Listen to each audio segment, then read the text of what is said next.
केशव, मैं क्या करूं? मेरा मन और मस्तिष्क उस धर्म कांटे की भांति डोल रहा है, जिसके दोनों पलड़ों में बराबर बराबर मात्रा में ज्ञान और अज्ञान दोनों रखा हुआ है। इसी दोराहे पर खड़ा हुआ मैं आपकी शरण में आया हूं। मुझे एक गुरु की भांति रास्ता दिखाओ। हे अर्जुन, तुम इस समय ना केवल इस युद्ध भूमि की मध्य रेखा पर खड़े हो, बल्कि तुम्हारी बुद्धि भी जीवन और मृत्यु की मध्य रेखा पर अटकी हुई है। इसलिए तुम अपने कर्तव्य और अपने धर्म से भाग रहे हो, परंतु अपने कर्तव्य से यूं मुंह मोड़ने से या इस युद्ध से विचलित होने से विधि का विधान नहीं बदलेगा, क्योंकि विधाता का निर्णय अटल और अचूक है। तुम क्या समझते हो, तुम्हारे नहीं मारने से ये सब नहीं मरेंगे? नहीं अर्जुन, नहीं।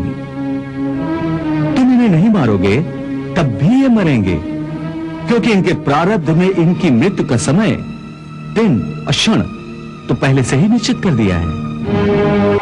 उसी विधान के अनुसार मैं तो इन्हें पहले ही मार चुका हूं। तुम तो केवल माध्यम मात्र हो।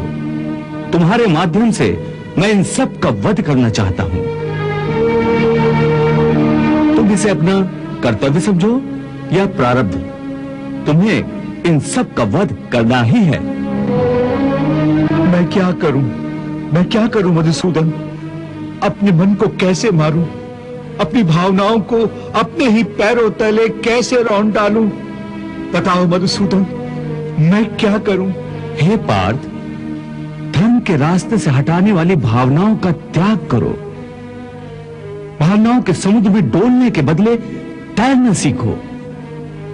तुम तो एक कीर्तिमान पुरुष हो। अपनी निर्बलता का यूं प्रदर्शन करके तुम अपनी कीर्ति को नष्ट मत करो। एक वीर पुरुष के लिए उसकी कीर्ति का नष्ट होना उसकी मृत्यु के समान है। इसलिए युद्ध करो पार्थ, युद्ध, और अपनी कीर्ति, अपने कर्तव्य और अपने धर्म की रक्षा करो। इस धर्म युद्ध में यदि तुम मारे भी गए तो तुम्हें वीर गति प्राप्त होगी। तुम मर कर भी अमर कहलाओगे। इसलिए युद्ध करो। हे वासुदेव, तुम तो जानते हो कि मुझे अपनी मृत्यु की चिंता तिल भर भी नहीं है।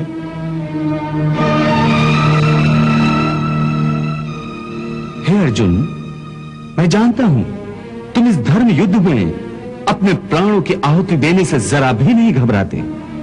तुम्हारे हृदय की यह दुर्बलता केवल अपने संबंधियों के आदर में है, जो इस धर्म के क्षेत्र में अर्थहीन हैं।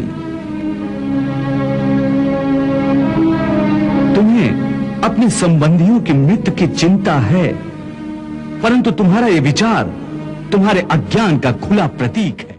यत्र विश्वम भवति एक नीडम, अर्थात समस्त विश्व एक घोंसला है और हम सब उसी घोंसले के पंछी हैं।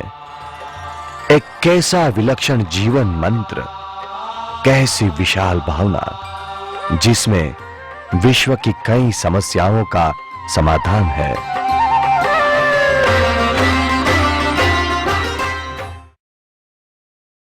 एक व्यक्ति के जीवन की भव्य जागृति समग्र राष्ट्र के भाग्य को बदल सकती है, समस्त मानव जाति के भाग्य को भी।